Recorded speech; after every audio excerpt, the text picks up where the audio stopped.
प्रातः क्लास चल रहा था 16/9/1968 सोमवार को 7वें पेज के मध्यांत में बात चल रही थी कि जिनको जास्ती ज्ञान है वो औरों को समझाते हैं, अपना भी कल्याण करते हैं, औरों का भी कल्याण करते हैं।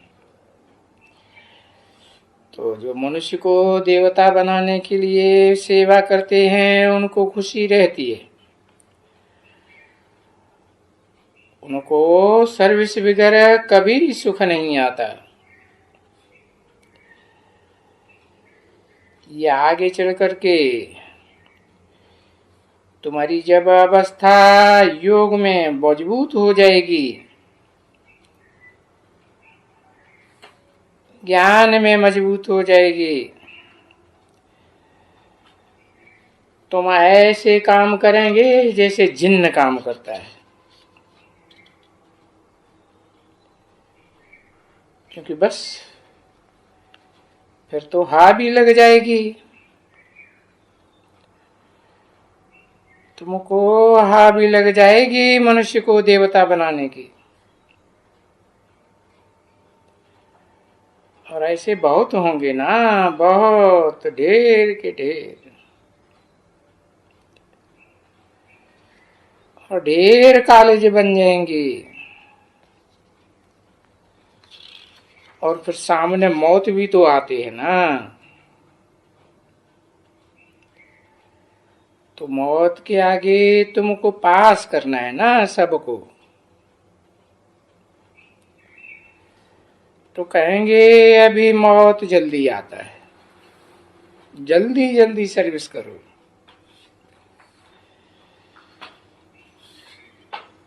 क्योंकि सर्विस किया बस मौत आया फिनिश हो जाएगा। जब लड़ाई शुरू हो जाएगी तो ये बाप तुमको समझाते रहेंगे कि अभी कोई लड़ाइयां लगेंगी, इत्तेफाक होंगे, कैलेमिटीज भी होंगी।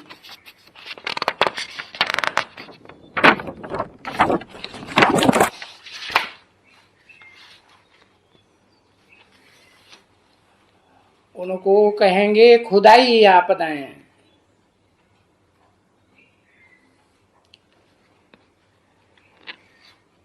खुदाई आपदाएं, साइंस की आपदाएं।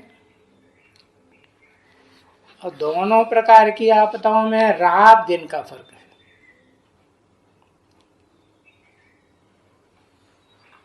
16/9/1968 की प्रातः क्लास का 8वां पेज, दूसरी लाइन। वो साइंस की आपदाएं तो मनुष्य की बुलाई हुई, बनाई हुई। और ये खुदाई आपदाएं ये नेचुरल आती हैं।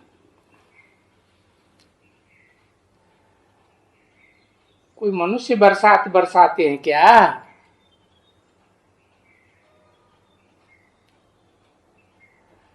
मूसलाधार बरसात मनुष्य बरसाएगा क्या? नहीं।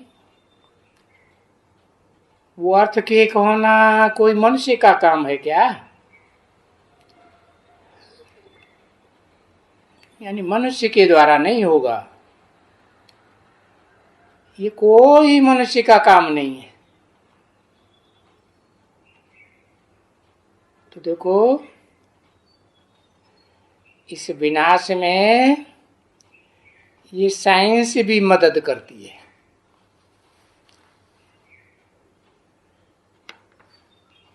फिर कहा जाता है ईश्वरीय आपदाएं भी मदद करती हैं।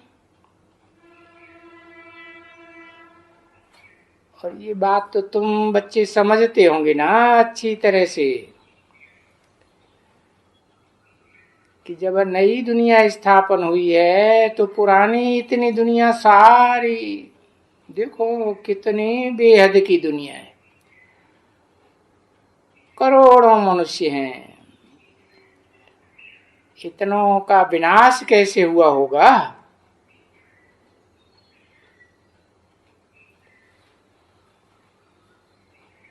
इसलिए भक्ति मार्ग में ये छोटी छोटी होलिकाएं और उनका ये महत्व दिखलाते हैं बड़े बड़े दिन में।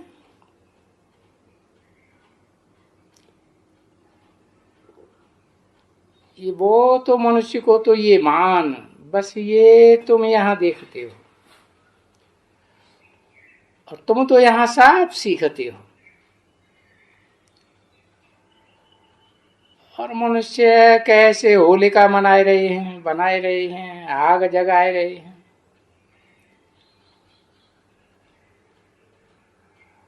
वो तो धागा बनाए करके वो अपना उत्सव मनाए रहे हैं बस। तुम कोई उत्सव मनाते हो क्या? नहीं, तुम तो पुरुषार्थ कर रहे हो। तो देखो, तुम्हारी पढ़ाई में कितना फर्क है, और पढ़ाई पढ़ाई में फर्क तो होता ही है। और फिर ये पढ़ाई तो भगवान बाप पढ़ाते हैं, तो वो क्या कमाल की होगी वो तो तुम बच्चे जानते हो। तो देखो, भगवान पढ़ाते हैं, तुमको विश्व का मालिक बनाए देते। तो हम बच्चों को कितनी खुशी होनी चाहिए।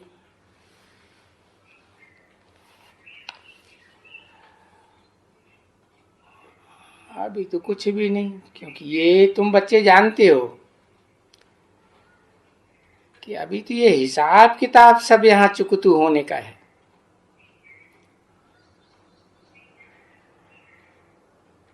फिर बाद में तो कभी भी हमको ये बुखार, बीमारी, सीमारी कभी कुछ नहीं होगी।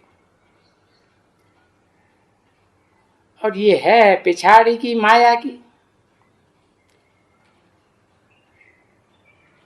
तो इसलिए तुम्हारा हिसाब किताब चुकतू जरूर होने का है।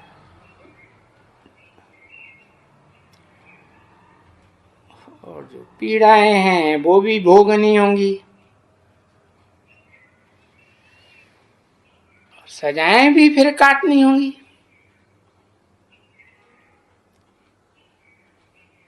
बहुतों को सजाएं काट काट करके पवित्र तो बनना है ना बच्चे।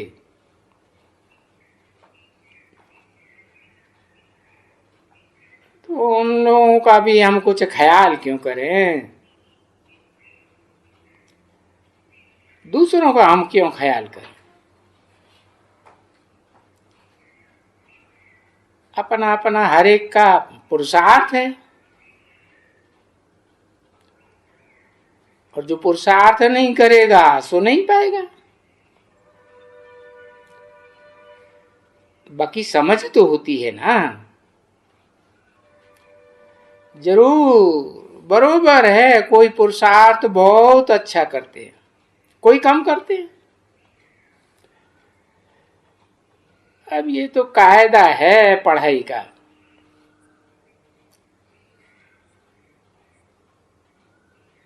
और ये सब जरूर चाहिए, स्वर्ग में तो सब कुछ जरूर चाहिए।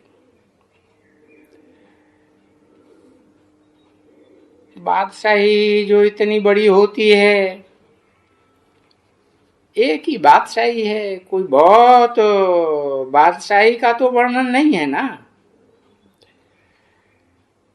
एक ही बादशाही है, बरोबर तुम समझते हो, बुद्धि समझती है। एक राजा होता है, एक रानी होती है।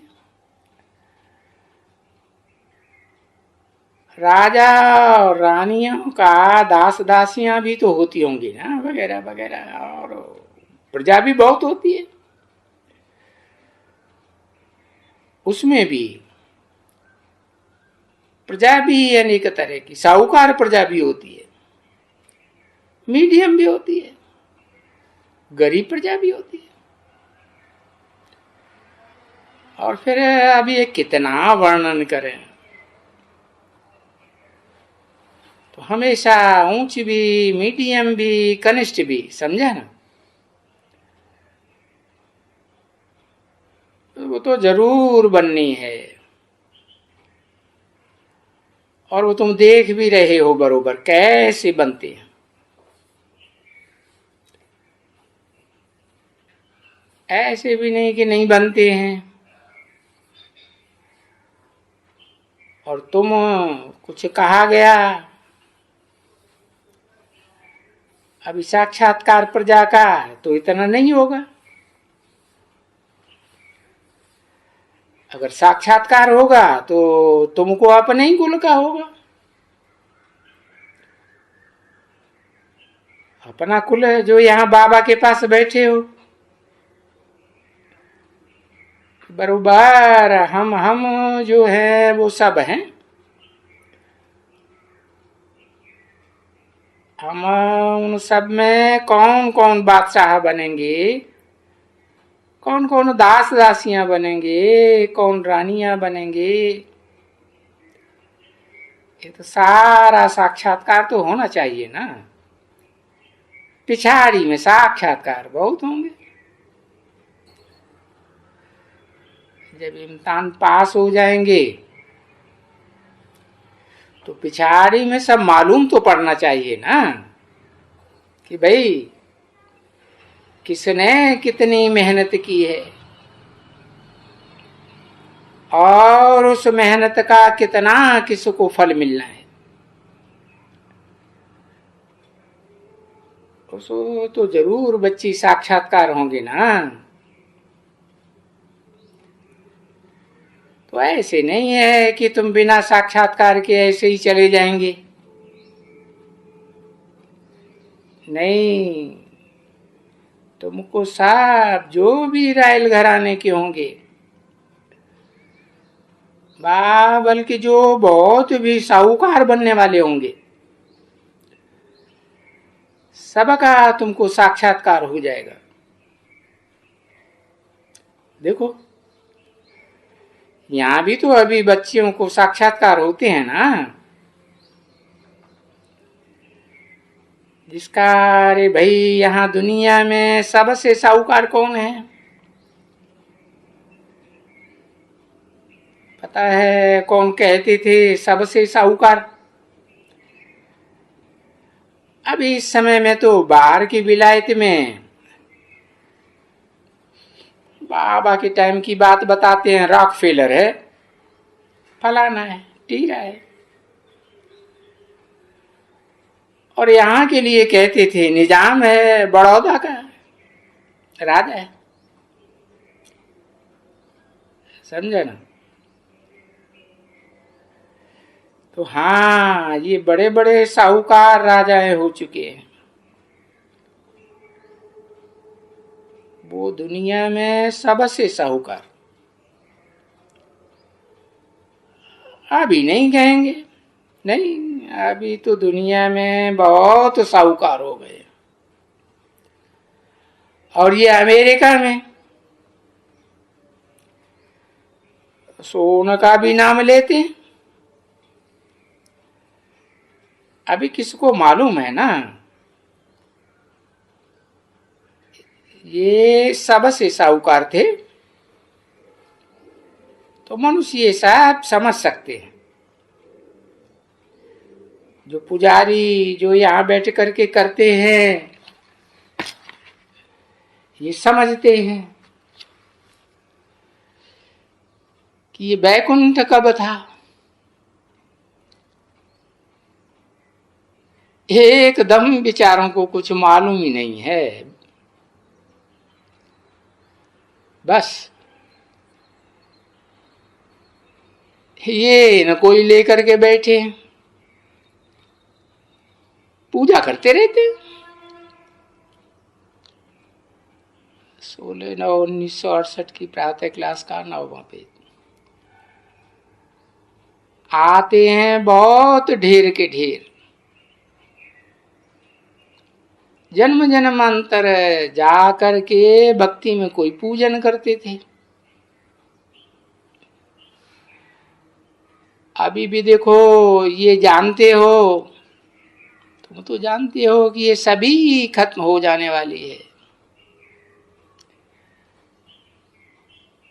ये भक्ति की सामग्री जो भी चीज है, कुछ भी अभी तो बनते रहते हैं ना, क्योंकि उनको मालूम नहीं है। ये मालूम कब पड़ेगा? जब यहां जास्ती विनाश शुरू होगा ना, तभी वो आते हैं। वो तो बाकी टाइम अभी कितना लगेगा, क्योंकि वो तो अभी भी कितना खर्चा करते रहते हैं भक्ति के टंट घंट में। बहुत बच्चे बनाते हैं, अभी भी बनाते रहते हैं, सब चीज बनाते हैं। मंदिर बनाते, टिकाने बनाते, मस्जिदें बनाते, ये बड़े बड़े क्या, क्योंकि पैसा तो बहुत है ना, तो बहुत बड़े बड़े बनाते हैं और बड़े अच्छे अच्छे बनाते हैं।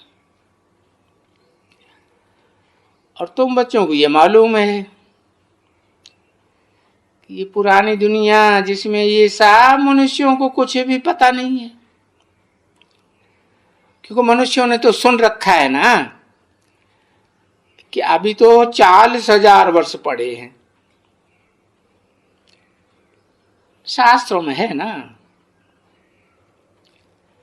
हाँ वे उसी को तो कहा जाता है घोर अंधेरे में है। और यहां बाप आ गया है,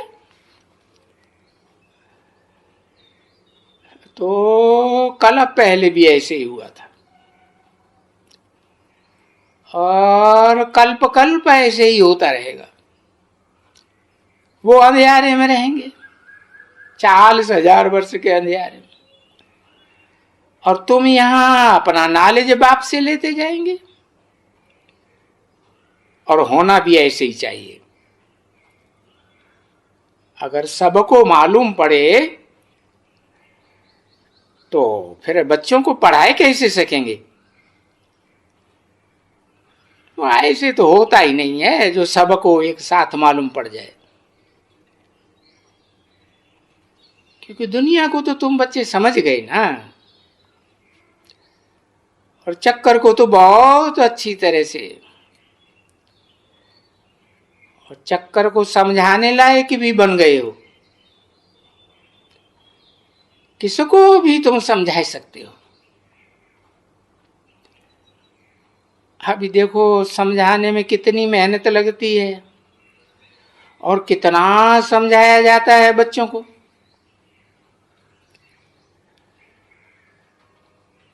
बाप कहते हैं बच्चे,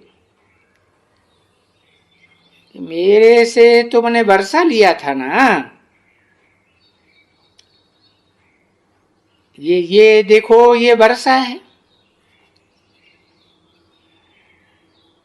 बाबा नहीं खुश होते हैं। बाबा तो तुमको पढ़ाते हैं, एम ऑब्जेक्ट देते हैं, तो तुम बच्चे खुश होते हो ना। तो तुम क्या सोचते हो कि बाबा को खुशी होती है क्या? नहीं, बाबा को क्या खुशी होती होगी। वो तो कहते हैं ये तो नाटक है, और इस नाटक में हम अपना पार्ट बजाने आते हैं। ये बेचारे अंधश्रद्धा वाले, अभी उनको बताता हूं, ये तुमको बनने का है अभी, और कोई दुनिया में तुमको बताने वाला है क्या? तुमको ऐसा कोई मनुष्य मिलेगा जो तुमको बताएगा कि तुम ये बनेंगे, है, और या ये बनने वाले हो, या ये बन सकते हो? नहीं, एक बेहद का बाप ही आते हैं। अभी उन बेहद के बाप को तो कोई आश्चर्य नहीं लगता है, कोई चीज का कोई आश्चर्य नहीं, क्योंकि जानते हैं ये सारा ड्रामा है, नाटक। बाबा खुद कहते हैं ना, मुझे कोई आश्चर्य लगेगा क्या, मैं तो जानता हूं कि ये चक्कर सृष्टि का ऐसे ही फिरता रहता है। और ये रावण राज्य और राम राज्य का ये आरा, ये सारा इतना ही खेल चलता है, जिसको मैं जानता हूं, तुम थोड़े ही जानते थे। मैं जानता हूं तो मुझे क्या कोई क्षोभ, कोई दुख होता है? नहीं।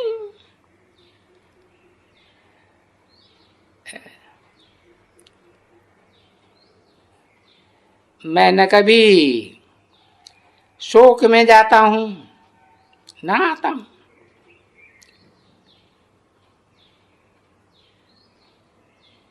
हिलक है सुखधाम में,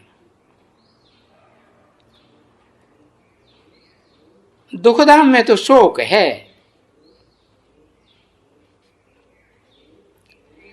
बाकी मैं तो सुखधाम और दुखधाम दोनों से, दुखधाम के शोक से भी नहीं आ रहा हूं,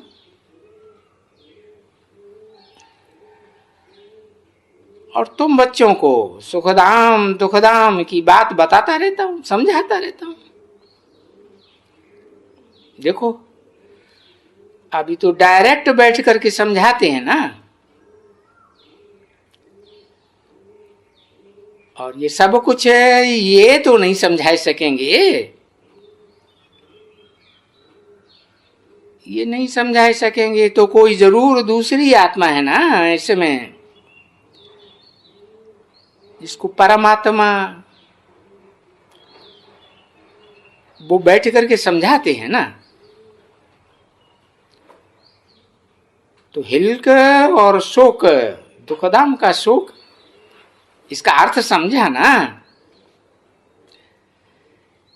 हिल्क होता है सुख और शोक होता है दुख, तो वो तो सुखधाम और ये दुखधाम। तो अभी तुमको ऐसे बताए दिया कि तुम ऐसे ऐसे चक्कर भोगते हो,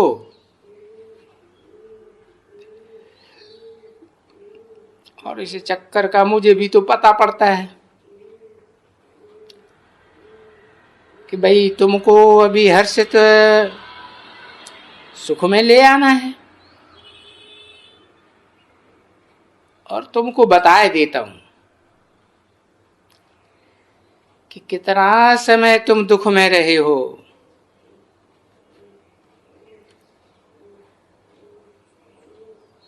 सारा उनका दुख है ना, रावण राज्य का। तो ये भी तो समझते रहते हैं ना बच्चे, ऐसे तो नहीं है कि बच्चे रह जाते हैं। कान का जब आवाज निकलता है तो सबके कान एक ही समान सुनते हैं और उसी समय में सुनते हैं। तो देखो ये आवाज निकलता रहता है, और आवाज निकलता रहता है तो इनका कान भी सुनते रहेंगे। महिमा तो मुख की है कि कान की है, फिर भी बाबा के मुख की महिमा है ना। मुख से जाकर के अमृत पीते हैं, तो मुख से ही गाते हैं, भाई इतनी तो महिमा है इनकी ज्ञान की, जो जहां तहां जाते हैं। अब देखो ऊपर में कितना आ जाते हैं, वहां ऊपर में भी तो शिव बाबा का लिंग है, या वो गऊ का मुख बनाई देते हैं,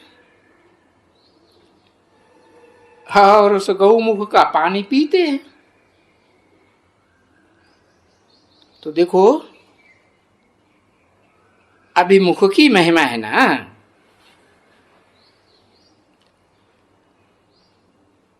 और बाप को काम तो काम में नहीं आते हैं ना,